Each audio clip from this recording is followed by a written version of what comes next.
Bem, amados, então fica a segunda parte do Evangelho de João, capítulo 18. A gente vai começar a ler do 19 até o 40, né? Enquanto isso, o sumo sacerdote interrogou Jesus acerca dos seus discípulos e dos seus ensinamentos. Declarou-lhe Jesus: Eu tenho falado francamente ao mundo e ensinei continuamente, tanto nas sinagogas como no templo, onde todos os dias se reúnem, e nada disse em público. Então, por que o Senhor está me fazendo essas perguntas? Perguntas que me ouviram, pois eles sabem muito bem o que eu disse a eles. E tendo dito isto, um dos criados que ali estavam deu uma bofetada em Jesus, dizendo: Assim respondes ao sumo sacerdote? Respondeu-lhe Jesus: Se falei mal, dá testemunho do mal, e se bem, porque me feres. Então Anás enviou Jesus de mãos amarradas a Caifás, o sumo sacerdote. Lá estava Simão Pedro, aquecendo-se. Perguntaram-lhe, pois: És tu, porventura, um dos discípulos dele? Ele negou e disse: Não sou. Um dos empregados do grande sacerdote, parente do homem de que Pedro tinha cortado a orelha, perguntou: Será que eu não vi você com ele no jardim? Pedro negou outra vez, e logo o galo cantou. Depois levaram Jesus da casa de Caifás para a audiência, e era pela manhã cedo. E não entraram na audiência para não se contaminarem e poderem comer a Páscoa. Então Pilatos saiu para falar com eles e perguntou: Que acusação vocês têm contra este homem? Responderam: Se este não fosse malfeitor, não o entregaríamos. Isso aconteceu assim para que se cumprisse o que Jesus tinha dito, quando falou a respeito de como ia morrer.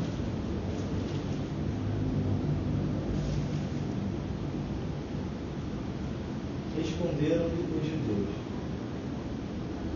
A nós não nos é lícito matar ninguém, para que se cumprisse a palavra de Jesus, significando o nome que havia de morrer.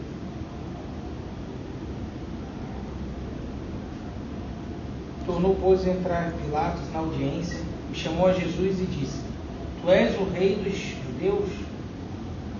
Respondeu-lhe Jesus: Tu dizes isso de ti mesmo, ou disseram-te outros de mim? Respondeu Pilatos: Acaso sou judeu? Foram o seu povo e os chefes dos sacerdotes que entregaram vocês a mim. Que é que você fez? Disse Jesus: O meu reino não é desse mundo. Se fosse, os meus servos lutariam para impedir que os judeus me prendessem. Mas agora o meu reino não é daqui. Então lhe disse Pilatos: Logo tu és rei? Respondeu Jesus: Tu dizes que sou rei. Eu para isso nasci, para isso vim ao mundo, a fim de dar testemunho da verdade. Todo aquele que é da verdade ouve a minha voz. O que é a verdade? Perguntou Pilatos. Depois de dizer isso, Pilatos saiu outra vez para falar com a multidão e disse: Não vejo nenhum motivo para condenar este homem. Mas vós tendes por costume que eu vos solte alguém pela Páscoa. Quereis, pois, vos soltar o rei dos judeus? Eles em resposta gritaram: Não, ele não. Queremos Barrabás. Ora, Barrabás era um bandido. Bem, são trechos contínuos assim do mesmo acontecimento, mas de repente a hora e o momento que a gente tem é oportuno de repente a gente refletir um pouquinho nesses 21 versículos aqui que nós lemos, né? Então o Senhor é preso no Monte das Oliveiras, é levado, né, diante de Anás. Anás encaminha ele para Caifás. Caifás encaminha ele para o pretório, para o local onde deveria ser julgado, né? E ali a gente, digamos assim, vai ler nos trechos posteriores, né, como é que desenrola esse julgamento e essa sentença do Senhor, né? Mas assim, quando eu começo a ler esse trecho, assim, tem algo que me chama sempre muita atenção, né? É que apesar dele passar por várias autoridades, Anás era uma autoridade, Caifás também, e no caso o governador romano também, Pilatos, de fato nenhuma autoridade estava interessada em saber a verdade. Ninguém queria de fato julgar a causa, né? Ou tentar analisar ela pelo prisma de tentar entender o que estava acontecendo ou realmente buscar a verdade, né? Então assim, uma das coisas que desperta muito, talvez no texto, não sei se é o caso, porque a gente conhece a história como um todo e já sabe o que vai acontecer, então o nosso coração às vezes se prepara, e como a gente conhece o todo, às vezes a gente lê, mas não tem o mesmo impacto que talvez aqueles homens tiveram naquele dia, né? Como deve ter ficado, tia, o coração dos discípulos, né? Era um momento de muita injustiça, né? A gente conhecendo o plano, conhecendo a dispensação do Senhor, conhecendo que ele deveria ir para o madeiro, tendo o Espírito Santo hoje para compreender e entender o plano da salvação, nós temos dificuldade em lidar com a justiça própria na nossa vida, no nosso dia a dia, com aquilo que acha que nós não merecemos ou não deveria ser assim. Imagina quão pesado deveria estar o coração de cada um desses discípulos que estavam próximos do Senhor, como por exemplo Pedro, que estava ali próximo da fogueira, João também, a mãe, Jesus e outros mais. Fico pensando que devem ter sido assim, momentos muito duros para aquelas pessoas, porque eles não tinham a compreensão ainda do que iria acontecer, embora Jesus repetidas vezes afirmou a respeito da sua ressurreição, mas eles não tinham essa clareza, essa compreensão, o entendimento deles estava vendado, né? E agora o homem, né, que é Deus, eles tinham tido essa compreensão, pelo menos, né, quando Pedro pronunciou, né, tu és o Cristo, Filho do Deus vivo, sabem que ele é o Messias, o esperado, e agora veio, fez o bem, curou, libertou, salvou, nunca agiu com dolo ou com injustiça, nunca, jamais, em toda a sua vida, e agora está sendo julgado e vai ser sentenciado por algo que não é verídico, não é verdadeiro, né? Quando realmente a gente passa por uma situação, não digo nessa magnitude, mas no nosso dia a dia, né? Eu fico pensando assim, como o meu coração precisa aprender com o Senhor, né? Porque assim, o Senhor aqui não estava olhando para ele. Ele falou isso claramente, lembra que a gente estudou há 15 dias atrás? Olha, se eu quisesse, existem legiões, miríades de anjos que eu poderia pedir ao Pai e ele vir interromper esse momento, né? A questão é que ele não está olhando se aquilo é justo, se é injusto, se aquilo é certo, se aquilo é errado, num prisma natural, né? Se ele merecia ou não merecia aquilo. Ele está olhando o quê? A vontade do Pai. Ele está firmemente, o Senhor Jesus nesse momento, firmemente olhando a vontade do Pai. Na segunda-feira passada eu lembro que nós lemos esse trecho, né? Pedro, que história é essa? Não beberia eu o cálice que meu Pai preparou para mim? Então ele tem em foco claramente a vontade do Pai, né? E isso é algo que também é um conflito diário, pelo menos na minha caminhada cristã, a gente vai conversando com outros amigos e percebe isso também, que é esse momento em que a gente olha para a gente, para tentar perceber se aquilo é justo, se aquilo é correto, se eu deveria passar aquilo mesmo, se eu mereço aquilo, um olhar muito voltado para mim, né? Se vai valer a pena encarar isso, e por outro lado, aqui no outro lado, a vontade do Pai, que é a vontade boa, perfeita e agradável, ainda que eu não tenha olhos Porque não tenho olhos, porque eu não renovei o meu entendimento, conforme Romanos 12, para poder contemplar essa vontade que o Senhor preparou para cada um de nós, né? Às vezes a gente tem medo dessa vontade, a gente tem pavor dessa vontade, a gente acha que de alguma forma, alguma coisa que a gente não espera vai acontecer com a gente, falando naturalmente, né? Assim, no dia a dia, né?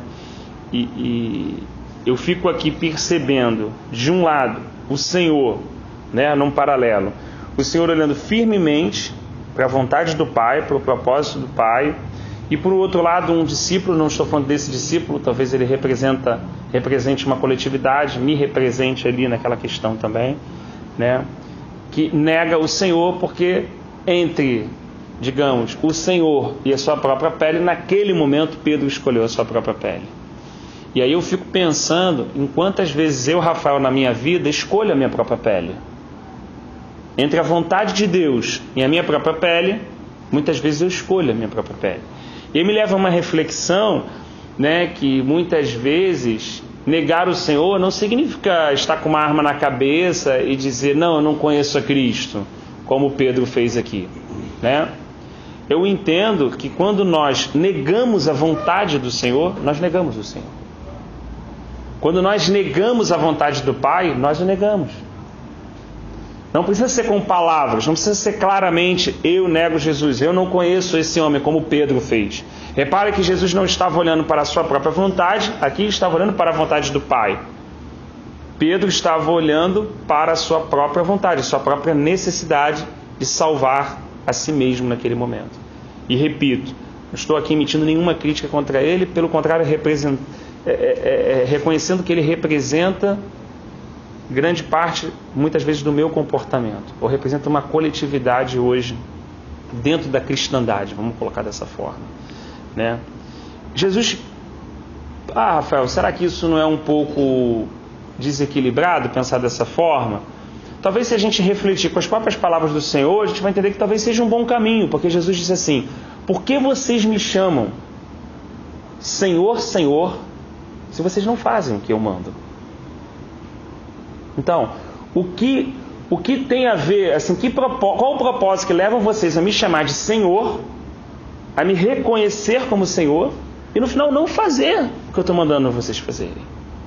Então, assim, na verdade, o que vai colocar vocês, né,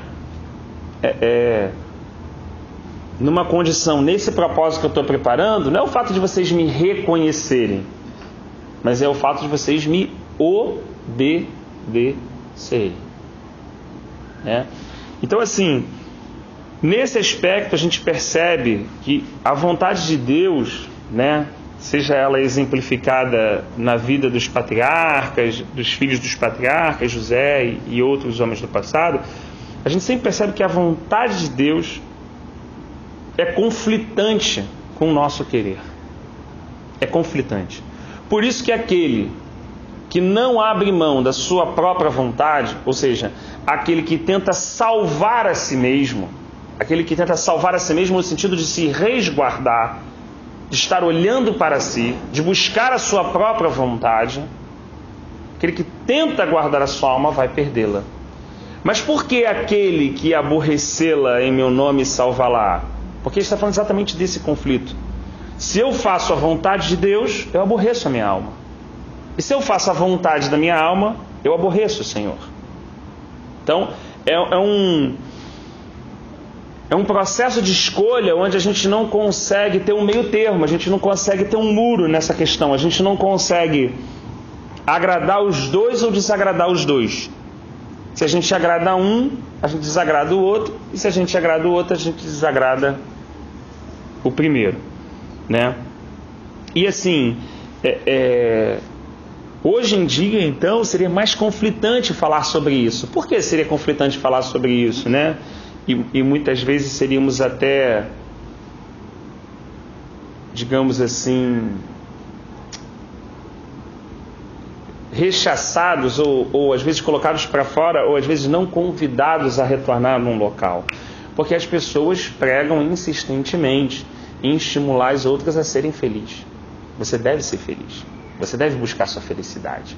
Você deve buscar isso, você deve buscar aquilo. Então, muitas vezes as pessoas são impulsionadas, no fato, a buscar a sua própria vontade, a buscar o seu próprio querer, a encontrar o seu caminho, a encontrar a sua felicidade.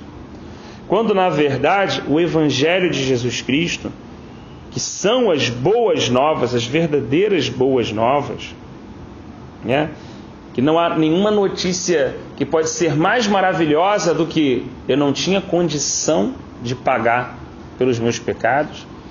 Quando terminasse minha vida aqui presente, o que me restaria seria uma condenação eterna, onde há choro, ranger de dentes, onde há fogo, enxofre, como tantas as parábolas ensinam. E Jesus Cristo pagou essa dívida que eu não teria condição de pagar, e no lugar da morte me concedeu vida e vida eterna. Então, como a gente estava aqui no momento tendo comunhão um pouquinho sobre as coisas que, né,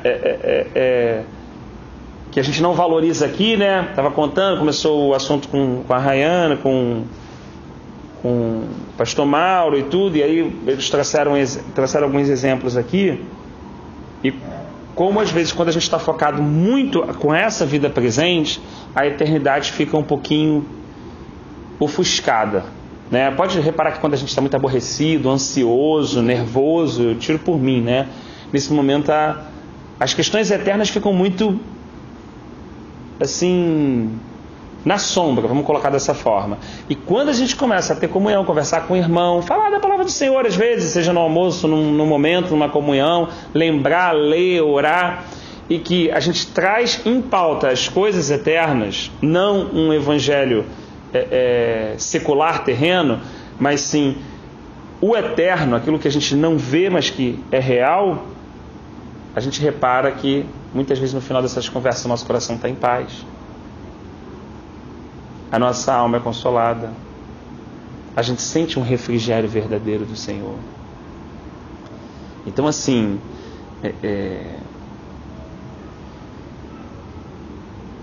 a gente percebe assim uma insistência muito grande do inimigo da nossa alma em realmente tentar bloquear todo assunto que é eterno, né? Quando você estava orando, né, o Senhor te levou a orar sobre a volta dele, sobre esperar a vinda dele, sobre uma promessa eterna. Olha só que interessante. Quando o nosso olhar, Paulo falou isso, nós somos daquele que nos atentamos às coisas que não se veem, porque as que se veem são temporais. Elas perecem, elas passam, né? Então, assim, Paulo teve essa clara compreensão. Então, assim, a minha alma, como ela foi envenenada pelo pecado, eu tenho pensado nisso nesses últimos tempos, e eu não tenho noção disso ainda. Eu reconheço, eu não tenho noção, né? A nossa alma foi tão envenenada pelo pecado. O pecado, quando entrou na natureza, ele gerou uma destruição tão grande por meio da morte, que a gente não tem noção de como nós fomos impactados como pessoas. Eu tiro por mim, né? Muitas vezes eu retorno nos meus mesmos erros. Hoje eu estava conversando com a minha esposa, a gente trocando uma ideia, e ela falou: puxa, minha contabilidade no final do dia não foi boa. Eu falei: por quê? Ela falou: pô, vi 2 momentos no dia hoje que eu fui bastante vaidosa, e se pudesse voltar atrás ali, me arrependo daquela colocação que eu fiz, da maneira como eu expliquei e tudo. Eu falei: pô, eu também. Então, assim, trocando ali, a gente consegue ver na nossa humanidade a vaidade, a presunção, a soberba da vida, a arrogância, a autossuficiência, a independência, a autoconfiança, coisas que não vieram do nosso Pai Celestial. Não estamos falando de esperança, fé, amor, não estamos falando do fruto do Espírito, estamos falando de coisas que permearam a nossa natureza no dia da queda. Por isso Jeremias fala de uma forma desesperada: enganoso, terrivelmente enganoso é o coração do homem, quem o conhecerá? Então, quando eu, Rafael, tento persistir na ideia de que eu sou um bom cristão, uma boa pessoa e tudo, eu sempre volto a andar e recorrer às vezes nas mesmas falhas, nos mesmos pontos, entendeu? O grande problema não está nessa questão, está assim na questão de enxergar, de discernir o ponto final, o quão mal eu sou. o quanto meu coração é enganoso. Não há como eu andar sem o Espírito de Deus. Não há como eu andar sem uma vida de quebrantamento. Não há como eu andar, tia, sem ser confrontado diariamente por meio dessa palavra. Não há chance. Para mim, não há chance. Porque se eu não for confrontado, exortado por essa palavra no dia de amanhã, eu vou me ver preso de novo nesse mesmo veneno que impregnou o nosso pai Adão. Se o Espírito Santo não iluminar o meu coração, a minha mente, como o salmista orou, quem me ajudará a discernir as faltas ocultas? Ele não tem nem noção, Rodrigão, que ele errou, Davi estava orando. Ele não tem nem noção. Se o Espírito não falar, ele não consegue nem perceber. Não é o arrependimento só que é do Espírito, não. É o próprio processo inicial do convencimento. De falar, você acha que você não foi muito duro? Você acha, será que eu fui duro? A gente fica pensando com a gente mesmo, né? Mas na verdade essa conversa não é a gente com a gente mesmo. É a gente conversando com o Espírito de Deus, sem perceber às vezes. E o Senhor nos convencendo. Por que você acha que foi duro? Porque você tinha razão. Por que você acha que você tinha razão? Porque você estava em cima da justiça própria. Por que você olhou para a justiça própria? Deixou ela tomar conta? Porque você olhou para você, não olhou para a vontade do Pai. Você não viu o que o Pai queria naquela situação, onde Ele queria glorificar o nome dEle. Não estamos falando isso aqui como peso, não estamos falando isso aqui como uma coisa de entristecer, não. Estamos apenas refletindo sobre fatos que podem ser libertadores para a nossa própria vida. Não estamos querendo botar nenhum peso nas nossas costas. Também não estamos querendo de nenhuma forma querer buscar sermos melhores ou mais santos que ninguém. A ideia não é essa. A reflexão não tem esse propósito. A reflexão tem o propósito, sim, de nós permitirmos que o Senhor se revele a nós e ao mesmo tempo revele também o nosso próprio coração a gente. Porque quanto menos eu confiar em mim, mais eu vou confiar no Senhor. Essa é a questão. Quando Uzias confiou mais nele, ele deixou de confiar no Senhor. A mesma aconteceu com Asa. E teríamos outros exemplos também para citar. Então, eu não posso confiar muito em mim, tá, e confiar muito no Senhor. Não existe. Voltamos àquela mesma situação, ou de aborrecer um, ou de aborrecer outro. Então, um homem, aquilo que Paulo fala, que de todos os pecadores, ele é o maior, ele não está falando isso de uma forma, uma falsa humildade, ele está realmente tendo revelação clara do seu próprio coração, da sua própria pessoa. E assim, quando uma pessoa tende a confiar bastante no Senhor, é uma pessoa que desconfia muito dela mesma. Porque ela fala assim, pô, não tem como confiar em mim. Como é que eu vou confiar em mim? Meu coração é enganoso. Eu olho para a minha história, né, como exemplos que você trouxe outras vezes, e a gente gostaria de que Deus respondesse assim, ou assado, ou fosse assim, ou fosse assado. Eu mesmo, muitas vezes, tenho a certeza que aquilo era de Deus. No final, não era de Deus. Mas eu botava minha mão ali para queimar no fogo que era de Deus. E depois não era. Era o que eu queria que acontecesse. E queria tanto que eu, até para me justificar, falei que Deus queria aquilo também que eu queria. E é muitas vezes o que os judeus faziam com Ezequiel. Eles já iam lá para Ezequiel poder falar o que eles queriam ouvir. Porque eles queriam tanto aquilo, Rodrigão, que eles não queriam ouvir outra coisa. E até quando eles falavam, não, vai lá, busca o Senhor, ore e tal, o que você voltar e o que você falar, nós faremos. E o profeta vai lá, busca, porque já existia um ídolo no seu coração, que era ele mesmo.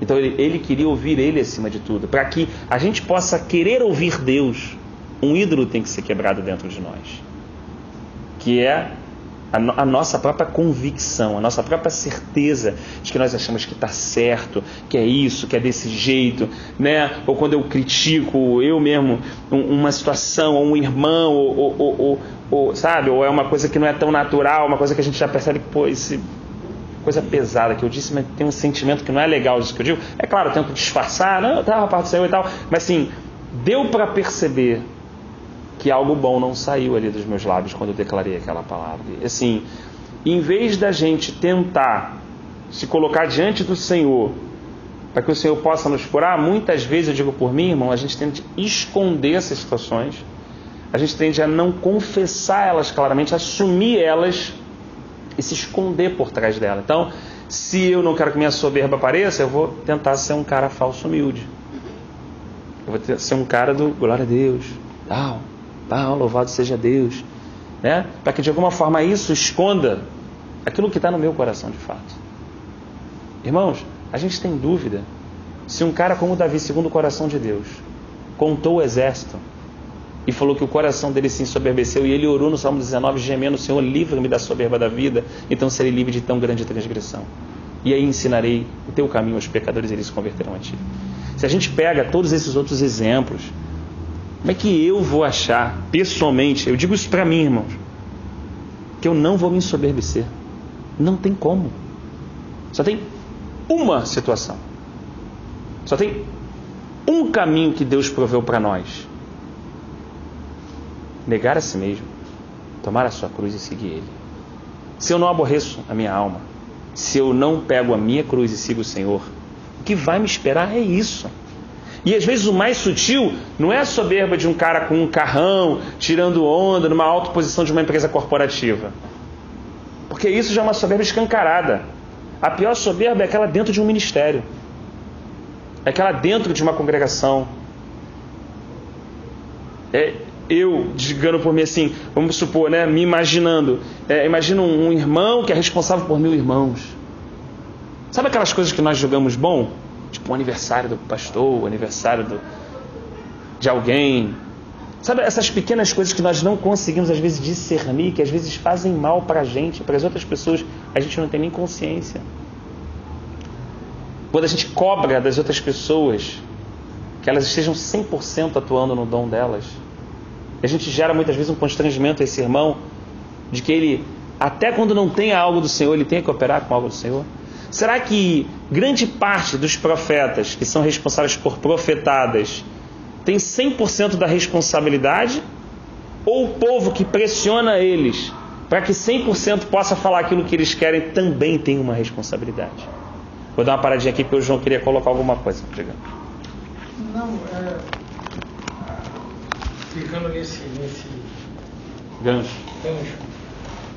Eu acho que às vezes não é que seja complicado, mas entre a gente, eu acho que tá mais, assim, o que é mais difícil é a gente saber aonde está a gente fazendo a vontade de Deus e essa vontade não ser a nossa vontade. Porque muitas vezes as pessoas falam para você: não, mas você tem que tomar uma atitude. Mas de repente não é para você tomar atitude. Aí você não toma atitude e você está achado como descansado. Ah, mas as coisas não acontecem porque você não faz nada. Né? Mas gente, e às vezes você entra até em conflito com isso. Né? Porque até onde você tem que tomar atitude, eu sei porque eu já passei muito por isso. Assim, das pessoas falam: as coisas não acontecem porque você não faz. Você tem que correr atrás. Por que você não fala? Por que não... E aí tudo bem. Aí eu sempre falava assim: poxa, eu não vou falar. Aí você fala, fica esperando, mas não era de repente para você falar, porque aquilo ali não era para acontecer.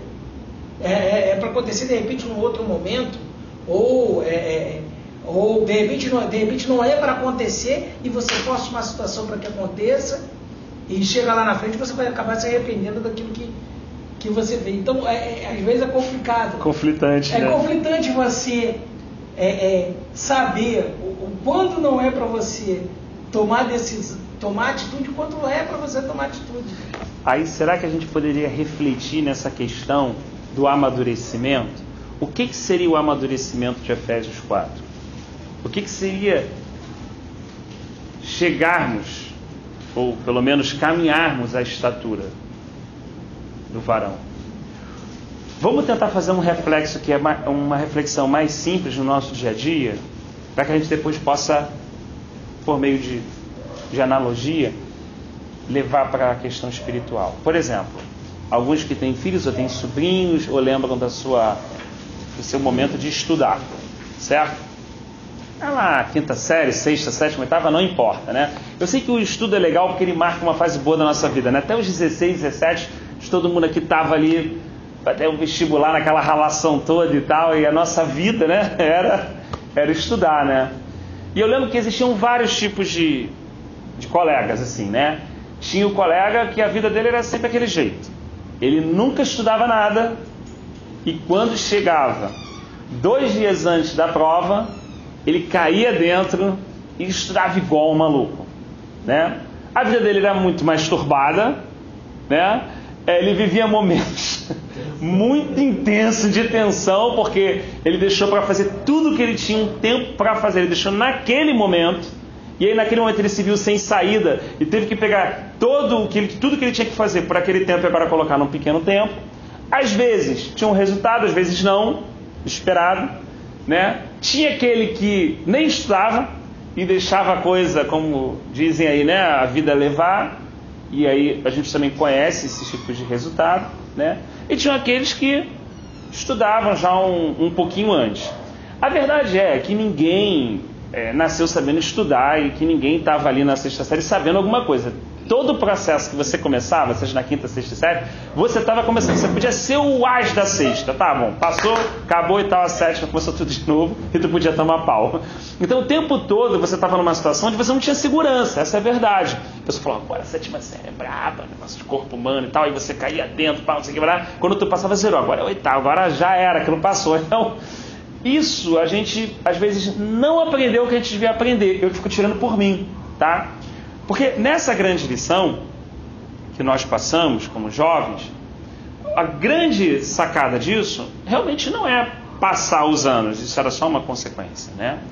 Era realmente, primeiro, aprender a estudar, gostar de estudar, né?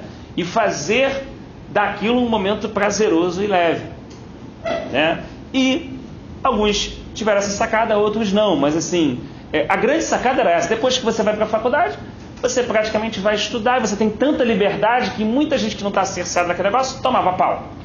E aquela pessoa que tinha aprendido a estudar, gostado, né, visto que aquilo era importante para ela mesma, né, digamos assim, para a caminhada dela ali, profissional e tudo, acaba tendo um desempenho um pouquinho melhor. Às vezes, quando eu olho a nossa vida espiritual, eu percebo isso. Eu vejo que às vezes a gente trabalha muito por causa da tribulação. As coisas acontecem muito na nossa vida por causa de tribulação, de problema, de prova, de deserto, de vento, como diz o povo evangélico, né? É vento, é prova, é deserto, é isso. Então, essas coisas movimentam a gente. Mas se a gente parar para pensar, né, como foi orado aqui também, né, você orou assim, que nós buscaríamos o Senhor e o encontraríamos quando buscássemos de todo o coração. Então existe um aprendizado. Adianta eu buscar a Deus? Não sei. Porque se não for de todo o coração, não vou encontrar. E adianta eu contabilizar isso? Ó, busquei a Deus, hein?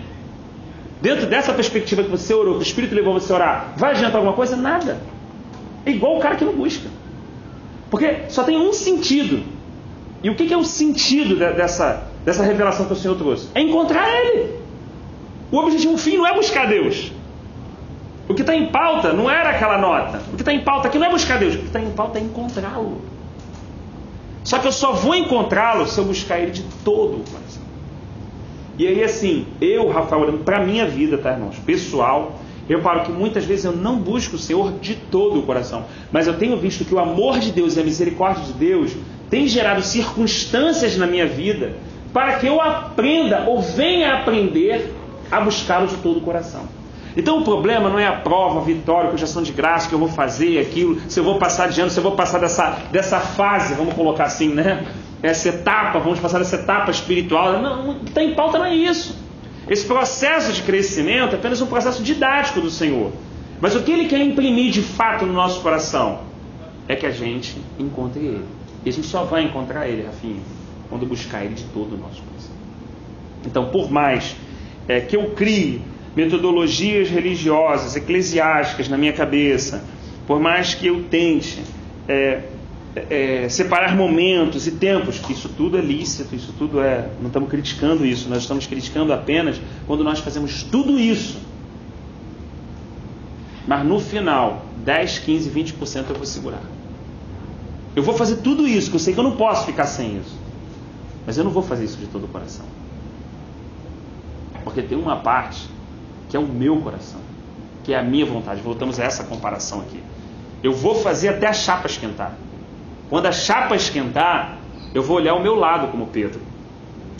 E não vou olhar como Jesus aqui desse lado, a vontade do Pai seguir. Então, assim, não dá para deixar de fazer uma reflexão, né? E lembrando agora o testemunho do Jim Wemsel, que eu ouvi esse final de semana, que é um irmão americano que era muito religioso, né? E, assim, nos Estados Unidos, né? O evangélico é como aqui pra gente, o católico, né? A nação protestante. Você pergunta se alguém é evangélico, claro que é. Assim como alguém é católico, claro que é. Não pode nunca ter uma missa, mas ele é católico. Nos Estados Unidos também. Então você conhece o Senhor? Ele contou o testemunho dele. Claro que eu conheço. Quem não conhece o Senhor? Né? Mas na verdade não tinha a mínima ideia nem do que Jesus tinha feito. E ele se converteu, creu no Senhor, o Senhor resgatou a vida dele. Olha só que coisa legal. O Senhor restaurou o casamento dele, que ele falou que estava falido, né? Ele trabalhava no discipulado, na área do ensino. Isso me chamou muita atenção no testemunho dele, né? E um certo momento da caminhada, Deus falou com ele: olha, Jim, eu quero que você faça isso, isso, isso. Mas ele não acreditava naquilo. Era uma coisa pessoal dele. Naquele momento, imagine, em 85, ele não acreditava em cura divina. Ele não ia fazer aquilo, ele não acreditava. Então ele dava um jeito de fazer as coisas do modo dele. Entendeu? Não, tudo bem, se eu vou ler, eu falo, mas não vou chamar as pessoas a gerar isso, eu não vou fazer. Só que ele não falava também isso para Deus, entendeu? Então por 3 vezes Deus deu essa orientação a ele. Me chamou uma coisa me chamou muita atenção, que ele colocou que na 4ª vez ele estava realmente assim, e o Senhor, ele sentiu realmente o Senhor o visitando, pressionando, e falou assim: Jim, se você não fizer o que eu mando, você não serve para mim. Se você não fizer o que eu mando, você não vai poder servir para mim. Não estamos falando de salvação. Não estamos falando de ter uma vida com menos ou mais dificuldade. Não estamos falando da nossa barra estar liberada. Não é dessas questões terrenas que esse evangelho adulterado fala. Estamos falando de Deus seguir avante com seu eterno propósito, com aquilo que Ele preparou para nós antes que nós saíssemos da nossa mãe. Aquilo que realmente, Rafinha, Deus preparou para você fazer, não é para a pessoa que está do teu lado, não. Então, ainda que eu tenha uma vida abençoada, busque a Deus, sabe, participe, esteja aqui sempre com os irmãos, visitando os necessitados, água, aquilo, se eu não fizer o que Deus tem para a minha vida, não adianta. É uma ilusão religiosa. É uma ilusão criada por mim mesmo para defender o meu próprio coração. No final, Rafael, vou querer usar tudo isso, Senhor, mas não pode, eu estou há 12 anos em estudo bíblico, eu estou nisso, eu estou naquilo, eu vou começar a elencar para Deus as coisas que foram feitas por meio da graça dele, eu vou começar a elencar, para no fim de tudo isso eu não fazer o que ele quer que eu faça. Olha como é que nós somos. O povo foi assim quando estava caminhando também no deserto. E Paulo disse que aquele escrito foi para os nossos dias. Então, que reflexão cabe aqui? Pedro aprendeu isso nesse dia amargamente. Quando ele negava, na verdade ele estava se conhecendo. Quando ele negava, vinha para fora do seu coração a vontade que o coração dele tinha e que ele jurava que não tinha, porque na convicção de sua mente ele dizia: eu vou contigo até a morte. Mas no coração dele existia uma realidade que queria poupar a vida dele, Rodrigão, a vergonha dele. Existia um preço do qual ele sabia que ele não queria pagar. Ele podia fazer qualquer coisa, mas aquele ele não queria pagar. Ele não queria aborrecer a sua alma, negar a si mesmo, perder a sua vida, tomar a sua cruz e seguir o Senhor. Mas por outro lado, ele queria fazer de tudo para estar com o Senhor. Olha que coisa incoerente. Ele até ali foi na fogueira. Até na fogueira ele estava lá e não virou as costas e foi embora. Ele estava fazendo de tudo. Mas o tudo que Deus queria, ele não estava naquele momento preparado para dar. Eu estou aqui, ó, eu não fui. Olha, a gente está aqui. Olha, Senhor, eu estou aqui, ó, pai estudando. Então... Você falou: cara, não fui. Tá bom, Rafael, agora faça isso. Ah, não, Senhor, isso não. Isso é exposição. Entendeu? E essas coisas, elas podem ser assim, são pequenos exemplos. Eu pelo menos, tive muitos pequenos exemplos negativos na minha vida. Negativos, dos quais, quando eu fiquei diante daquela situação, que a gente fala assim: Senhor, que é um perigo, né? Senhor, revela a tua vontade, revela a tua vontade, revela a tua vontade, revela a tua vontade, Rodrigão.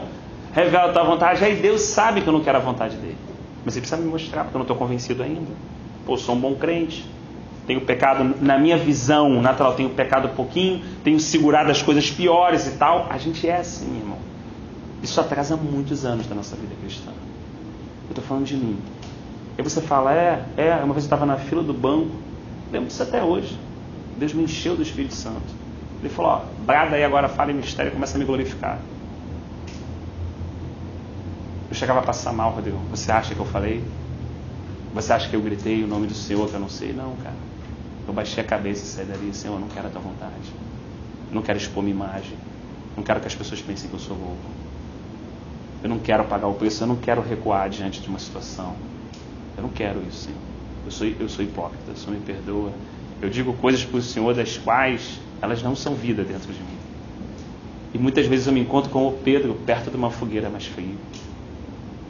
Porque na minha mente, tudo que eu queria, Senhor, e o que eu mais acreditava é que eu era teu amigo. Mas no fim eu vejo que eu me aproveito de tudo que o Senhor me dá. De todas as coisas boas que o Senhor amorosamente provê na minha vida. Mas tenho pouco interesse nas coisas que realmente machucam o teu coração. Tiro isso pelas minhas orações. Pelos motivos e pelo tempo que reflito com o Senhor e no Senhor. Então, esse processo... A gente está em família aqui, às vezes, quando falado num grupo maior, muitas vezes ele é entendido equivocado, ele é entendido como tristeza, ele é entendido como um apontar de dedo, ele é entendido como uma acusação, como uma marreta, quando na verdade são admoestações libertadoras para o nosso próprio coração. Como o nosso próprio coração tivesse uma oportunidade diante do Senhor de fazer uma reflexão e falar assim, caramba, Senhor, me ajuda, eu não quero isso. O Senhor está me desnudando. O que é quando Deus desnudou Adão? A primeira coisa que Adão fez quando teve a consciência do pecado foi o quê? Se esconder, pô. Gente, às vezes a gente lê o texto, milhares de vezes, ouve pregação, tudo, mas a gente não consegue relacionar esse texto com o instinto adâmico que habita dentro de nós. Não adianta eu dizer outra coisa para a senhora. A primeira coisa, tia, que eu vou fazer quando eu pecar é me esconder. Qualquer coisa que eu fale diferente do que eu estou falando agora para você é mentira. Pode, num segundo estágio, o Espírito de Deus iluminar, constranger, me quebrantar e me levar ao arrependimento e fazer que eu confesse. Mas meu instinto inicial é esse. E quando o Senhor me chamar de onde eu estou escondido, como é que eu vou sair de lá? Nu? Eu vou me vestir. O que significa isso? Eu vou me justificar. Eu vou trazer as minhas próprias desculpas, Rodrigão, diante do Senhor para não aparecer nu. Porque eu não quero que a minha nudez apareça. Agora, você sinceramente acha, eu também perguntando a mim mesmo, Rafael, sinceramente você acha que Deus estava preocupado em ver Adão nu? Que isso, Rodrigão, era o que realmente iria abalar Deus? Olhar para mim, você está nu. Não.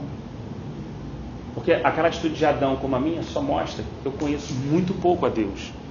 E o que eu acho que realmente ele vai se importar não é o que verdadeiramente se importa. Por outro lado, ele vai se importar com aquilo que é importante, da qual eu dou pouco tempo. Então, qual foi a primeira coisa que o Senhor falou? Fez com eles, depois de conversá-lo. O que tem essa conversa? É o convencimento do Espírito, é o diálogo, é a conversa do Senhor com o nosso coração. Depois disso vem o quê? Tira isso, se desnuda. Foi o que Davi viu no Salmo 51. Né? Apesar de ser um homem segundo o coração de Deus, Davi tem essa revelação, quando ele está totalmente quebrantado diante de Deus e falando assim, Deus, agora eu entendo. Pô, era o cara que ele era adorador, ele tinha o lance da harpa, ele compunha, ele tinha aquela relação com Deus toda de amor, e ainda assim, ungido desde jovem, e ainda assim, foi no momento do seu tropeço em que ele faz a oração. Agora sim entendo que tu amas a verdade no recôndito do coração do homem. E que tu não desejas a multidão de bodes e ovelhas queimadas em sacrifício diante de ti, mas um coração contrito e quebrantado. Tu não desprezarás. Ele entendeu isso. Mas ele entendeu logo depois que ele tinha transgredido a lei, que ele se achou acima da lei, que toda aquela questão que a gente já conhece. Naquele momento, ele teve um conhecimento do Senhor, do qual ele não tinha experimentado naquele momento. Ele entendeu o que Deus queria de verdade. A vida dele mudou. A vida dele mudou. Ele falou assim, caramba, não é isso. O que Deus quer é o quê? Deus quer é sinceridade, é transparência. Eu vou me esconder ali, mas eu vou sair pelado mesmo. Eu vou sair pelado. Eu não vou dar trela para a minha imagem. Eu não vou dar trela para a minha reputação. Eu não vou querer que o meu coração deixe transparecer qualquer coisa que eu não sou. Não vou aceitar isso. Eu vou negar isso. Eu vou negar a minha alma. Vou tomar a cruz e falar, não é assim, sabe por quê? Porque Jesus Cristo foi crucificado pelado naquela cruz. Nu. Envergonhado. Porque eu não tive condição de me envergonhar. Então ele se envergonhou no meu lugar. Ele não só morreu no meu lugar, como ele se envergonhou. Porque Filipenses fala que é a morte e morte de cruz. Humilhante. Então ele não só morreu no meu lugar. Ele se humilhou no meu lugar. Ele mostrou a nudez que Adão não foi capaz de mostrar. E quando Adão se escondeu, ele falou, eis aqui, eu sou o Cordeiro de Deus, que vim para tirar o pecado do mundo. Ele se vestiu, Cristo se despiu. Mostrando claramente que a natureza do Filho de Deus, o coração do Filho de Deus, conhecia exatamente o coração do seu Pai. E conhecia a sua vontade e o que o agradaria, diferente de mim. Então, nesse aspecto, há muito que o meu coração aprender com o Senhor. Não por meio de um esforço humano, mas por meio, como Ele colocou, de um amadurecimento. Puxa, caramba, é conflitante, mas as coisas vão esclarecendo. Aquela sexta série nebulosa, chega no final do ano, as coisas ficam um pouco mais claras, né? Depois você até brinca com alguns colegas que ainda estão lá atrás. Aí parece a sétima série impossível. Depois você vai para o segundo grau, então, meu Deus, parece que foi para Marte. Mas depois as coisas vão ficando claras. É um processo assim. Então, o salmista disse, a vida do justo é como a aurora do dia. Ela começa na pouca luminosidade até se tornar dia perfeito. Cristo começou a brilhar na nossa vida no dia que nós cremos e entregamos o nosso coração para Ele. Só que essa luz, pelo menos na minha vida, ainda é tênue. Só que qual é o desejo do Senhor? É que essa luz vá brilhando mais e mais. Só que cada vez que essa luz brilhar mais, ela glorifica mais Cristo, mas ela também mostra o quê? Mas eu sou. Não tem jeito. O que Isaías falou? Isaías estava bem, cara. O cara era profeta, meu irmão. Entregava rolo do Senhor, não estamos falando de profetada, não. O cara que era servo do Senhor. Quando ele se aproximou de fato, teve uma experiência com o Senhor, diga assim, de proximidade, ele falou assim, meu Deus, eu vou morrer. Eu vi o Senhor sentado no nosso trono. Eu moro no meio de um povo de lábios impuros, e eu mesmo tenho lábios impuros. Então, se o Senhor está ali, e se nós estamos buscando o Senhor de todo o nosso coração para encontrar Ele, quanto mais eu chegar perto do Senhor, vai ser o contrário que as pessoas falam hoje. Eu não vou ser um cara ungido, um homem de Deus, o cara que faz acontece. Mas eu vou ter mais luz, concorda? Mais luz, João. Mas eu vou ver o quê? O meu pecado é o que o Paulo está falando. Porra, eu sou o pior pecador, parceiro. Eu sou o pior, não tinha direito de estar aqui, não tinha direito de ser apóstolo. Não tinha direito de ser nada, meu irmão. Vocês não estão entendendo, não tinha direito de ser ninguém, meu irmão. O cara não tem condição de confiar nele mesmo. Ele sai, eu persegui os santos, meu irmão. Eu não tenho valor nenhum. O valor que eu tenho é igual, na mesma proporção do sangue que foi derramado naquela cruz. E ao mesmo tempo que ele se aproxima, essa luz brilha mais, ele vê mais a condição dele de miséria. É o contrário. Coloca ele numa posição de mais humilhação. Mas essa posição de humilhação faz com que ele conheça Deus de uma forma mais do que aquelas pessoas que estão ao redor e estão percebendo o quão grande é o Senhor. Quando todo mundo canta quão grande és tu, cada um vê um grande de uma forma diferente. E normalmente quem vê o maior é aquele que consegue se enxergar que é o menor. Foi o que Jesus falou, ó, batendo no peito. Então assim, esse momento, Pedro está tendo uma grande oportunidade. A gente não pode olhar isso como uma experiência ruim. A gente não pode levar isso para aquela fatoração binária do 1 a 0, do certo ou errado. A A gente precisa olhar de uma forma um pouco mais ampla, ver um processo de amadurecimento, de crescimento do Senhor. Pedro, você vai entender quem você é. E quando você se converter, ajuda teus irmãos.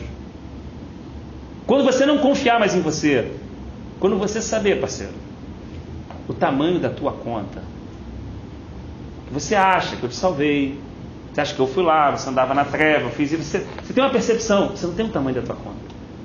Você não sabe o que eu paguei por ti naquela cruz. Você não sabe, Pedro, o que eu vou pagar. Você não sabe, Rafael, o que eu vou pagar. Quando você passar por essa experiência, você ter um leve vislumbre do que eu paguei, quando aparecer um pouquinho da sua conta, Pedro, você já não vai querer ser o maior dos irmãos. Você vai querer apacentar eles. Você vai querer cuidar deles. Você vai querer fazer aquilo que eu tenho preparado para você fazer. Você não vai achar mais. Você não vai pensar. Porque você vai ter receio do que você pensa, do que você imagina. E você vai colocar todos os seus pensamentos diante de mim em oração. Para que você, de fato, encontre aquilo que eu tenho para ti. Então, a gente tem aqui, irmãos, Deus, por meio da sua palavra, deixando claro a natureza divina e a natureza humana. O que Ele fez por nós naquela cruz, que foi algo magnífico, algo maravilhoso, e o que Ele continua fazendo em nós por meio do seu Espírito Santo. Então, quando um corpo que se chama igreja entende que estamos para adorar, louvar, ouvir uma palavra, fazer isso, aquilo, qual o risco que nós corremos? Que daqui a alguns anos nos tornar a próxima nação protestante, como os Estados Unidos, que mandaram centenas e milhares de missionários para o mundo todo. Vamos colocar isso aqui também, né? As situações, tantas situações, os erros como os acertos.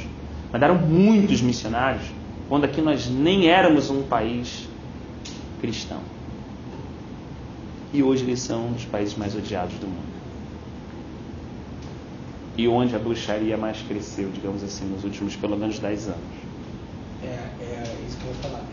Uma vez eu vi relatando há pouco tempo atrás, é a nação, uma das nações que é a nação que tem a igreja do diabo. Porque ela se entregou eu vi um pastor falando sobre isso. Um pastor americano, falando que os Estados Unidos, ele perdeu não é que seja perdeu o chamado, mas virou as costas de tal maneira que a bruxaria e o satanismo entrou de tanta forma que está crescendo mais do que o cristianismo. Porque eu vi um irmão falando, porque o trabalho do diabo é matar a igreja dentro da igreja. Dentro da igreja. Eles entram, eu vi um pastor, ele era do sul daqui, foi para lá, e ele trabalhou com questão de satanismo, ele fez palestras sobre isso. E ele teve contatos com satanistas que se converteram. E uma das coisas que ele estava falando era isso, que os satanistas, o que eles falam? Eles não querem a igreja que acabe a igreja. Ele quer matar a igreja dentro da igreja. Eles se infiltram dentro da igreja e matam a igreja dentro da igreja. A mensagem de David Wilkerson, um pouco antes de falecer, também americano, disse no dia 11 de setembro: o problema não são as mensagens que Deus tem enviado repetidamente à América. O problema é que nós não temos entendido as mensagens. Então, assim,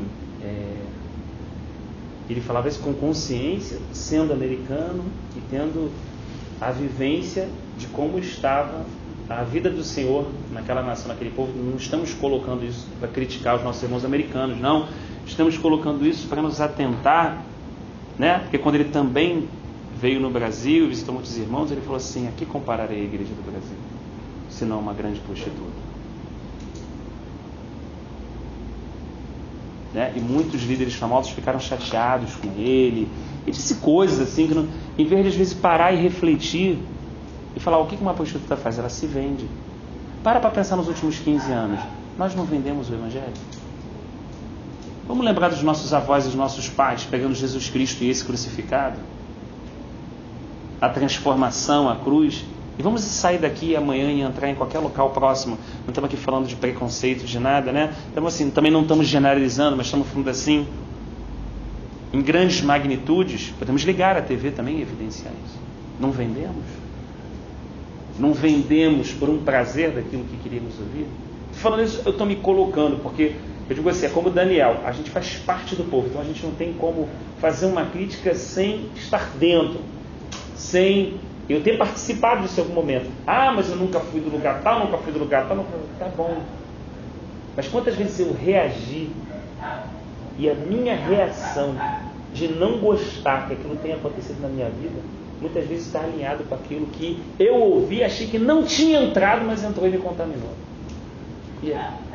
Não, isso aí eu não concordo, não, mas quando acontece uma coisa na minha vida, não pode isso. Como é que não pode? Então, na verdade, aquilo que eu tanto reprovei entrou e me contaminou? Sim, reprovei. Ele entrou e me contaminou. Porque eu faço parte do povo, nós fazemos parte do corpo, e o que nós vivemos hoje como realidade cristã na cidade do Rio de Janeiro é caótico. É para a gente chorar todos os dias.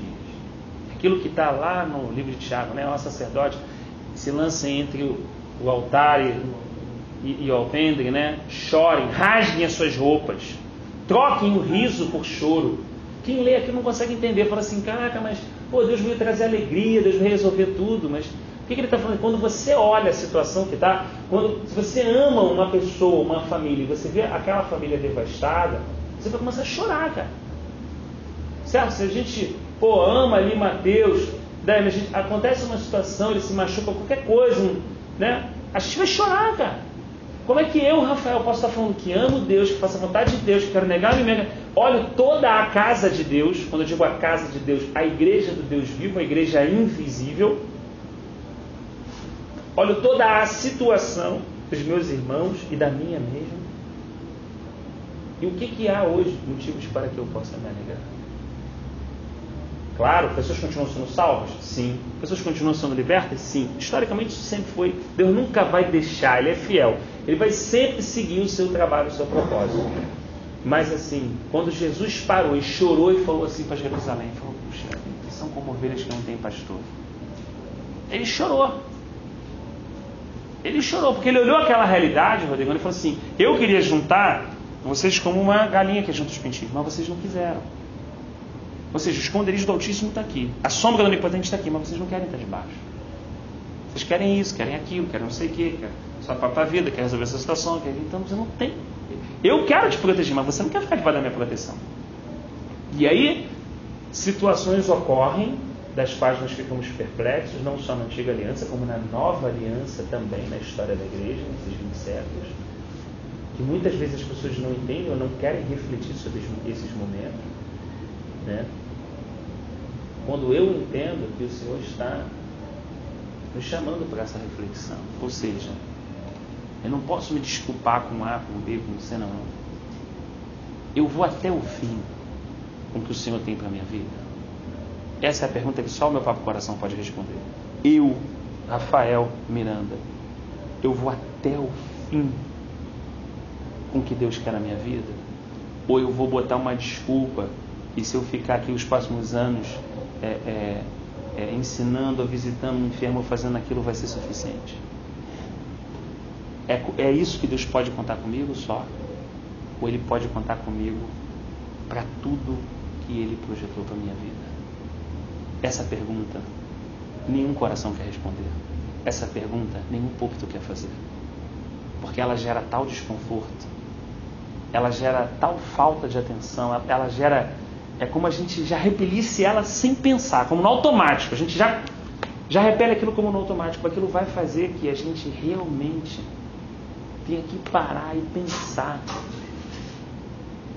no nosso próprio curso de vida e na coerência da nossa fé diante desse Deus que a gente diz que acredita. Então, Pedro foi confrontado aqui nessa questão com essa própria realidade. Teve o seu coração desbravado. Diga, Nara. Me lembra muito aquela passagem dos 2 filhos que o pai manda fazer. Aí um diz que vai e não vai, e o outro diz que não vai e acaba indo. Aí você pergunta, quem é o certo? Quem obedeceu? Quem obedeceu? Quem que... Entendeu? E todo esse contexto fica me trazendo muito essa passagem à memória. Porque a gente está ali, né? A gente, se alguém perguntar, a gente diz que vai. Mas será que a gente foi ou será que a gente fez igual o filho que disse que ia, mas ficou lá? E às vezes a gente julga quem diz que não se apresenta. Muitas vezes eu já vi pessoas, não, óbvio, não assim, de boca, mas você vê aquele tom tipo, nossa, fulano não se ofereceu, né? E às vezes o fulano que não se ofereceu... Depois de falar assim, a gente veio e foi. Entendeu? Irmãos, assim, eu realmente, particularmente não creio em homens assim. É só o Senhor. Eu olho os meus momentos assim, onde Deus tirou as minhas bengalas, né? Eu lembro de um momento que eu cheguei cansado de uma escola dominical, um domingo, deitei na minha cama, queria dormir, e o Senhor falou no meu coração, levanta, vai para o hospital tal. Tem uma pessoa que eu quero que você olhe. E eu fiquei dormindo e olhando o horário, dormindo, olhando o horário, dormindo, olhando o horário. E era para eu levantar e me arrumar, eu tinha aquela... Eu sei que Deus usou isso como um processo de despertar minha responsabilidade diante dele. E eu sei que eu meio que me deixei levar pela preguiça, e quando o relógio tocou já era 6 horas. E tinha passado o horário. Eu falei assim, Deus, me perdoa, manda alguém lá. Eu falei assim, não vou mandar ninguém. Aquela pessoa morreu. Você devia ter ido. É de você que eu vou cobrar. Ninguém quer pregar isso. Aquela noite só Deus sabe o que eu passei. Não tinha desculpa para dar. Não tinha hino para cantar. Não tinha consagração para ir. Eu precisava levantar e assumir a minha responsabilidade diante do Senhor. Não era uma brincadeira. Não era eu fazer o que eu quero e no final não fazer o que Ele manda. Então, se por um lado a gente compreende a graça, a gente não tem a mínima ideia do que é servir um rei. Eu não tenho. Os judeus têm. Ainda que de forma errada. Eu não tenho ideia do que é servir um rei. Eu nunca tive isso. Eles tiveram. Um rei não se questiona. Um rei, como era o caso, por exemplo, de Esther, que entrou, se ele não inclinasse o cetro, acabou, estava morto. Um rei, se ele estivesse sentado, se um rei estivesse sentado, eu tenho que chegar nele, onde a minha cabeça ia no nível debaixo da cabeça dele. A cabeça é domínio. Então, se ele estivesse sentado, um cara para chegar para conversar com ele, tinha que chegar assim. Eu não sei o que é servir um rei, mas eu digo que Jesus é rei de reis e senhor dos senhores. E no final eu não obedeço o que ele manda. Mas eu venho a culto, eu prego, eu faço isso, eu ajudo a pessoa, ajudo o outro, e acho que isso vai passar bonito, meu irmão. Não vai. A Escritura diz que não vai. Ainda que eu seja salvo em Cristo Jesus, eu vou prestar conta no tribunal de Cristo. Eu vou prestar conta se eu enterrei o meu talento. Eu vou prestar conta, em vez de eu ter guardado os meus irmãos, se eu fiquei me embriagando, não enchi a cara, não. Essa embriaguez não é de vinho. Essa embriaguez é dos cuidados da vida desse mundo que me impediram de cuidar dos meus irmãos. Coisa muito séria. Você acha que essa palavra a gente vai dar um jeito e que a gente muda as coisas que estão aqui? Que a gente dá uma mexida, dá uma maquiada e beleza, vou encontrar um jeito? Vou não, meu irmão. Essa palavra, ela está escrita aqui na terra, mas antes ela está escrita no céu. Jesus falou assim, céu e terra vai passar, mas nem um tio dessa palavra, nem um tio vai passar. Nem um tio. Eu creio que o Senhor me perdoou naquele dia, pedi perdão, tenho certeza que Ele me perdoou. Mas creio também que Ele quis deixar marca sobre a responsabilidade e sobre a irresponsabilidade diante das situações de quando Ele dá um direcionamento para a nossa vida. Então, se Ele falar, quando Ele gera esse temor, o que acontece na próxima vez?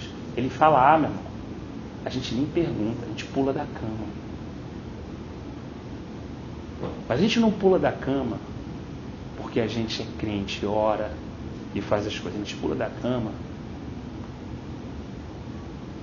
porque o nosso coração negou, porque a gente chorou amargamente, porque a gente descobriu que não é a pessoa que era, porque como Pedro, a gente teve um encontro profundo no espelho com a gente mesmo, onde a gente viu que o problema não era João, Tiago, Filipe, não, que o problema era Pedro, que o problema é Rafael. Mas diante de toda essa situação, que ainda pode ter uma aparência, digamos assim, negativa, Deus, com seu infinito amor e misericórdia, usa esse momento tão difícil para nós, para nos libertar de nós mesmos. Esse amor é que é incompreensível. Esse amor que não vem, depois de tudo isso, para taxar. Sim, ele precisava ser duro comigo aquela hora? Precisava. Porque eu estava sendo irresponsável, pô. E aí, Deus? Como às vezes a gente vê as pessoas brincando, rindo, dando dancinha. Então ele precisava ser duro comigo. Ele queria ser duro comigo? Não, mas eu fui responsável. Eu fui responsável. Então ele precisava ser duro comigo? Precisava ser duro comigo. Então, o amor sempre fala brando? Não. O amor às vezes fala firme? Sim. Fala sempre só firme? Não. Também fala amorosamente. Então assim, quando nós estamos conhecendo os atributos de Deus, o coração de Deus, a gente não pode mais se conformar com esse presente século. Não pode estar na minha cabeça buscar o ser feliz, a minha felicidade, o que eu quero, isso ou aquilo. Esse conceito já foi. Ou que amar é isso, ou que... Não, isso já foi também. E aí vai ficar, realmente, depois dessa experiência, um tremendo encontro com o Senhor. Muito bonito. Mais para frente, quando Jesus se encontrar com Pedro novamente. Sem nenhum tom de acusação, perceba bem. Sem nenhum tom de colocar alguma coisa pesada. Na verdade, foi só Pedro que viu quem ele era mesmo. O Senhor falou assim, eu vou orar, porque Satanás pediu para ceifar a tua vida no sentido de para cirandar, né? Mas eu orei para você não desfalecer na fé. Então não vem, por isso que é importante essa reflexão, não vem depois disso um tom de acusação, não vem um tom de destruição, não vem um tom de deixar a gente prostrado no chão, não. Vem num viés de colocar a gente de joelhos diante do Senhor, de levar a gente ao ponto de dependência que o Senhor quer que a gente dependa, de conhecer o nosso coração como nós precisamos conhecer para não confiar nele. Tipo assim, um outro exemplo negativo, né? Eu não gosto de dar muito exemplo positivo, mas o exemplo negativo ele é muito próprio. Eu estava me formando no último semestre da faculdade de engenharia. E eu tinha uma amiga que era filha do dono da maior construtora na época, né? Hoje já mudou muito, mas em 90 e pouco, né? Eram outras, né? E ela estava fazendo um aniversário na casa dela.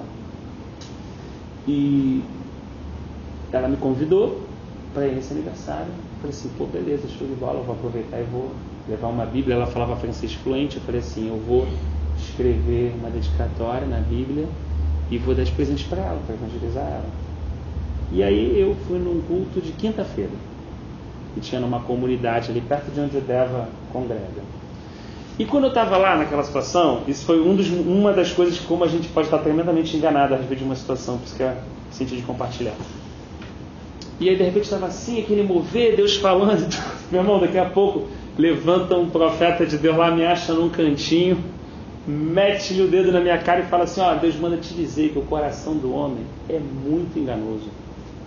Pô, tu fica sem gração, né, meu irmão? O culto, o poder rolando e tudo, né? Você ali, glória a Deus, aleluia, de repente alguém manda direto assim, todo mundo olhou para mim e eu falei assim, caraca, já é imagem, tu não quer, né? A gente, nossa imagem, cara, é terrível, a gente quer poupar demais isso aqui, cara. Aí mandou aquela, o coração do homem é super enganoso, eu tentei baixar a cabeça assim e tal, o culto foi terminando, fiquei sem graça, no final eu saí, nesse dia estava eu e minha mãe de ônibus, a gente pegou 601 na serra para voltar para casa.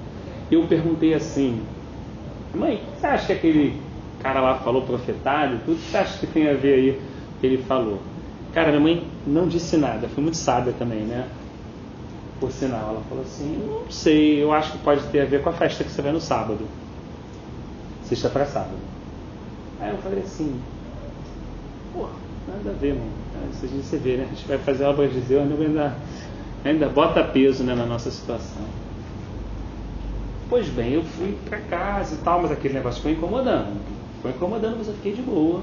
Tá? Eu era solteiro nessa época, 97, 98 e tal. Quando chegou de noite, aquilo me incomodou tanto que eu perguntei assim para Deus, ver como é que quando a gente ora, o negócio... Perguntei assim para ele, Deus, o que é aquilo que o Senhor quis falar comigo? E que minha mãe falou que tem a ver com aquela festa. Eu realmente gostaria de saber. Ô Rodrigão, quando eu orei daquele jeito, terminei de orar, passados uns minutos, meu irmão, desculpa as irmãs que estão, eu senti um desejo absurdo sexual por aquela minha amiga. Tipo assim, eu falei assim, caraca, mano, se eu for nessa festa eu vou transar com ela. Eu tinha certeza disso. Básico. Sabia que ela gostava de mim. Tinha, assim, a coisa que eu achei que ia dar a Bíblia para ela, em 5 minutos, mudou. E eu chegava a suar, tia. Suava. Falava assim, caraca, parceiro, eu não posso ir de jeito nenhum. Obrigado, sim. Obrigado. Pai, muito obrigado. No dia seguinte, acordei, eu trabalhava no Fonseca Teles, eu lembro até hoje. Eu fui trabalhar. Quando chegou no almoço, eu desci ali, né? Que a gente descia eu pensei assim, pô, já que eu não vou, né? Então eu vou comprar umas flores, fazer uma dedicatória e vou enviar, né? Na hora que eu tava lá, eu sentei no meio-fio, eu pensei assim, pô, mas quem vai saber, cara? Pô, se eu for lá, não tem ninguém crente, ninguém vai saber. Eu vou sendo o mais transparente possível para os irmãos. Assim, ninguém vai saber. Eu vou perder uma oportunidade dessa. Mulher filha do dono. Meu irmão, geral aí nego andando de qualquer maneira e tal. Pô, vai ser só uma comidinha, desculpa, assim. Vai ser uma coisa, sabe? Pô, cara, não é possível, sabe? Ah, não, eu vou. Cara, quando eu falava eu vou, daqui a pouco vinha dentro de mim de novo aquela situação, eu falava assim, cara, não posso. Eu fiquei mais ou menos uns 40 minutos sentado no meio-fio, lembro isso até hoje, próximo daquele colégio Pedro II, indo e voltando, na frente da floricultura. E ao mesmo tempo que me dava, eu falava assim, mas e depois, quando eu sair de lá, como é que eu vou sair? E que cara, como é que eu vou falar com o Senhor? Porque o Senhor já mostrou a minha condição, mas eu quero. Eu lembro que por final eu comprei, fiz a dedicatória totalmente contra a minha vontade, totalmente. Dedicatória, falei com o maluco, tu entrega isso nesse endereço, voltei para casa e dormi. Aí você acha assim, Rafael, fez o certo, né? Não, meu irmão, quando eu acordei no dia seguinte, você não sabe como eu acordei chateado comigo mesmo. Tu é um pedra mesmo, é por isso que tu tá onde tá, tu é um pedra, meu irmão. Oportunidade que tu perdeu, tu acha que vai voltar essa oportunidade? Irmão, eu fiquei com raiva de mim mesmo, Rodrigo, todo dia, porque eu não tinha aceitado aquela situação. Com essa experiência, uma delas, né, eu comecei a ver assim, caraca, meu irmão, como é que eu vou confiar nesse coração, parceiro? Porque eu vou ler um texto, Deus vai me mostrar alguma coisa, eu vou me alegrar, eu vou pular, eu vou sentir a presença de Deus aqui dentro. Mas só eu conheço o meu coração quando estou ali fora. Só eu sabe o quanto isso dura dentro de mim, sabe? Então assim, o que Jesus está fazendo com Pedro aqui, irmão, é algo muito tremendo, é algo muito valioso, é algo que não pode ser colocado como uma coisa ruim, em espécie alguma. Pedro está tendo a oportunidade de enxergar uma coisa que ele nunca pôde enxergar na sua vida, que ninguém teve paciência para mostrar, que ninguém teve dedicação, que ninguém teve, ao mesmo tempo, sabe, assim, energia para estar com ele e mostrar isso para ele. Porque todo mundo sabia que ele era assim. Deixa o cabra aí, pô. Só que Jesus não. Deus falou, vou até o fim contigo, parceiro. Quando Jesus passa, no Evangelho de Lucas é um pouco mais preciso, quando Jesus passa, já todo sangrando, e diz que ele cruza o olhar com Pedro, e Pedro já tinha negado ali.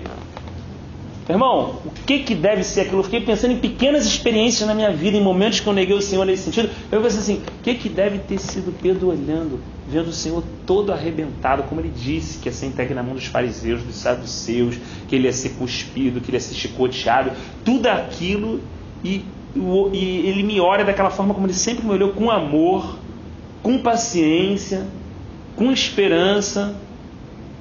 Você imagina o constrangimento que estava dentro de Pedro. Por isso que eu acredito que Paulo escreve nesse sentido, que o amor de Cristo nos constrange, irmãos. E o amor de Cristo nos constrange. Porque Ele consegue nos amar até quando a gente não nos ama.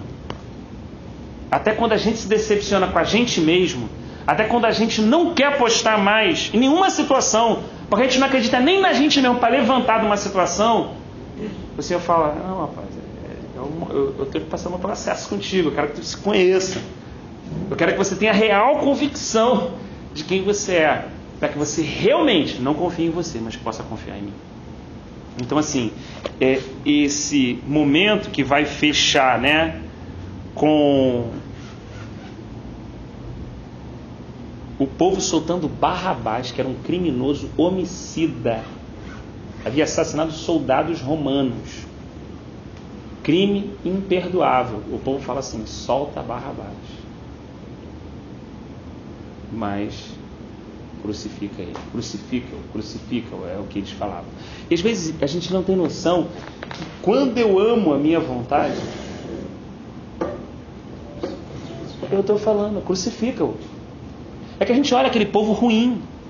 Cara, eu demorei muito para chegar e me ver no meio daquele povo assim, ó, crucifica, crucifica. Eu não conseguia me enxergar ali. Toda vez que eu li a Bíblia, você acha que eu era realmente Simeão e Rubem? Quando eu li, eu achava que era José, parceiro. Quando eu li Ló e Abraão, eu sempre achei que era Abraão, meu irmão. Quando eu li assim, pô, caraca, tremendo Abraão, isso mesmo deu na minha vida. Era sempre assim.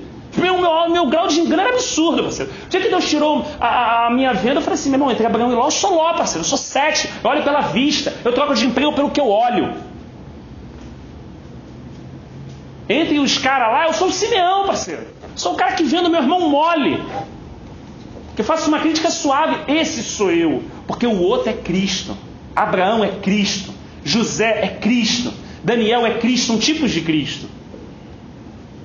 Então, olhando Daniel e olhando os outros, eu queria me ver como Daniel, lendo. Falei: caraca, esse texto me edificou muito, porque eu estou me vendo como Daniel. Mas o texto deveria me constranger. O texto deveria fazer assim: Senhor, aqui eu estou vendo a tua vida na vida de Daniel, porque Daniel também é homem, mas aqui eu estou vendo a tua vida na vida de Daniel, como esse aspecto também na minha vida. E Senhor, certamente não seria a minha decisão. Eu preciso que tu vivas em mim como tu viveu nesse homem. Essa deveria ser a reflexão do constrangimento. Irmãos, desculpa ter passado um pouquinho a hora, né? Mas a gente fecha então o capítulo 18 com esse resumo, assim, que a gente possa ver isso como uma coisa positiva, libertadora, como uma coisa que Deus quer e funda na nossa vida, que a gente não deixe, né, que essas palavras, com essa reflexão, soem para a gente como algo negativo carnalmente, né, mas que soe realmente assim, como eu acredito que a palavra de Deus gerou ali na vida de Pedro, que gere positivo, que gere, sabe, que gere esperança celestial, que gere confiança celestial, como João orou, né? Que gera um estado de aprender a esperar no Senhor celestial, sabe? Que nos conduz a uma ausência de ansiedade, não porque estamos lutando contra ela, mas porque estamos mergulhados no celestial, que nos conduz assim nesse viés, entendeu? Não num viés tão litúrgico assim, né? Ainda que, como a gente falou, todas essas coisas são lícitas, são boas e tal, mas que a gente não use elas para negociar com Deus. Que a gente não use para chegar no 99% e falar: está aqui meu 99%, Senhor, fiz o meu melhor. Porque no final Deus não quer o 99%. Ele deu tudo e Ele espera o meu coração inteiro. Nada menos que isso. Nada menos que isso. Por isso que Ele falou para Abel e Caim: agradei de Abel e do seu sacrifício, rejeitei Caim e o seu sacrifício. Veja que Deus não está preocupado com o sacrifício. Deus primeiro se agrada do indivíduo do coração para depois falar do sacrifício dele. Ou ele se desagrada do indivíduo para depois, consequentemente, se desagradar daquilo que as mãos daquele indivíduo fazem. Então, quando o meu coração estava assim, o que eu faço? Desagradou o Senhor, entristeceu ele. Também há momentos na nossa vida, não vamos falar só coisas ruins, há momentos na nossa vida que o Senhor nos quebranta, leva a gente naquela posição que a gente realmente está ali com motivação no Senhor, quebrantado e tudo, e aquilo agrada a Deus. E aquilo ali é a vida do Senhor na nossa vida, e as pessoas que estão ao redor veem Jesus Cristo na nossa vida, aquilo toca elas de fato, porque é a vida do Senhor, não tem como não tocar. É a vida do Senhor. Então eu acho que isso faz com que o discípulo do Senhor ele se estimule a buscar a vida do Senhor. Não os atos, não os moldes, não as repetições.